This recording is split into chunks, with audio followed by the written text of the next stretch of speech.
Well, thank you so much, Richard, and thank you everyone who is here today. This is an important session and an important opportunity to think about the work we do in government and how to do it right. And I want to thank Richard for his leadership. I want to thank all the members of the Conflict of Interest Board and your honorees today, Rose Gilhern and Burton Lehman. Congratulations to them for their extraordinary service to our city. The topic today, to me, is one that by definition suffuses all the work we do. How do we do this work appropriately? How do we always remain mindful of our ethical requirements and obligations? How do we help others to be mindful? Let's face it, in the work of government, the always complicated, ever-shifting environment we're in, this is a topic that needs, in effect, endless consideration. It needs to be talked about and thought about and reviewed, and our colleagues, all of our colleagues, need to think about these issues together with us. It's an ongoing conversation to help people always be mindful and vigilant. But it's what we have to do our work well, to follow the dictates of the law, to also, very importantly, keep the faith of the public. And that's what I want to dwell on for just a couple of minutes with you, because I happen to be someone who's watched the trajectory over the years of how the public regards all of us in government and in public service, and what we've done right and what we've done wrong, and there's a lot to learn from it. So I want to reflect on that for just a moment, but I also want to take a moment to thank our wonderful host, Dean Anthony Crowell of New York Law School, and everyone here at the law school for making this beautiful facility available to us. And again, I mentioned the members of the Conflict of Interest Board and thank them for their work. I also want to thank the Executive Director, Mark Davies, and the whole staff of the Conflict of Interest Board, and all of the city officials who are here. Thank you for being a part of this. The point I want to get to is that I think we've lived in a very interesting time. I often am asked what motivated me to get involved in public service, and some of it was the family environment I grew up in, but some of it was being a child of the Watergate era. And I don't know how many people in this room had the experience I had, but in the summer of 1973, when I wasn't out in the park playing ball, I was glued to the Watergate hearings.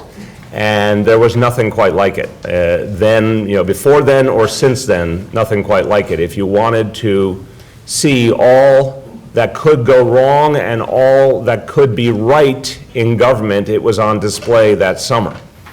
And of course, the nation has been very different since then. Sadly, that was a defining moment and the beginning of a deeper cynicism, a deeper questioning about everyone in public service. But by the same token, it was a moment of triumph, because the system did work on so many levels. The checks and balances functioned. So many people who were in a position to challenge authority and question did so. And even junior members of the Congress suddenly stood up in the face of a corrupt president and did their jobs effectively. And the media played a crucial role as well. So it's impossible not to feel that all of us in public service haven't been under a certain cloud literally since that summer. But on the other hand, there's so many reminders in what happened at that moment of what should be in government, about how people should comport themselves, should handle a crisis, should address corruption.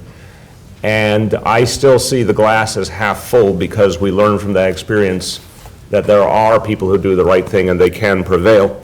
Now, the cynicism we face, unfortunately, has been reinforced many times since then by any number of scandals and missteps by people in public office. And it puts an additional burden on us. In a sense, it becomes cumulative with each passing year. It's not surprising that the trust levels go down a little bit. That means for all of us in our time, we have a double job to do. We have the everyday work of managing government effectively and always in an ethical fashion. But we're also digging out of a hole, in effect. We have to be that much better to start to restore public trust. And I don't say that as a burden. I don't say that because I think it's an insurmountable challenge. I think it's what we are called upon to do in our times. I have seen endless positive examples of when a public servant does the right thing. A public servant does their job effectively. A public servant calls out corruption. a whistleblower brings to the surface something that needed to become public. I've seen many times when the public faith starts to grow a little bit again, where people start to believe that their government can be all they want it to be.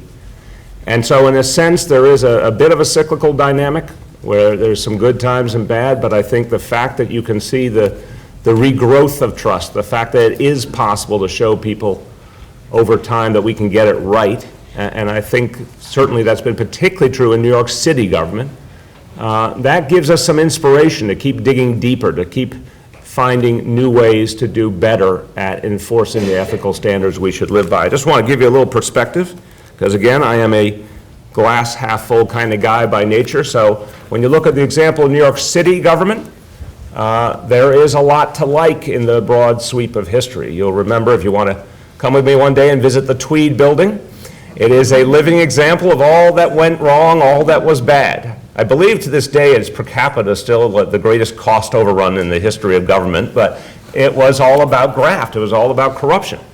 It's kind of interesting, we still call it the Tweed building, but let's move off that. I think we're supposed to name buildings after good people, but let's work on that.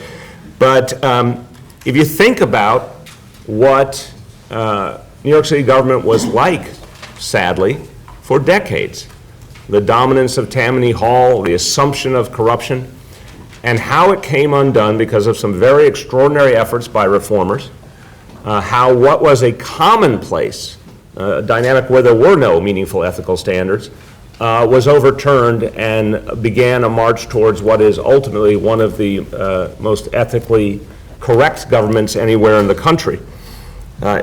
In the heyday of Tammany Hall, everything was controlled through a political process, contracts, jobs, you name it, everything.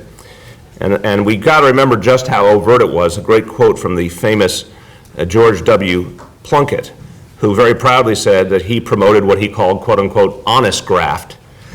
And had one of the great summaries of what that era was about. He said at the end of the career, quote, "I seen my opportunities and I took them." So that was the New York City of the past. I think one of the seminal moments was the election of a person who's a hero to me, Fiorello LaGuardia.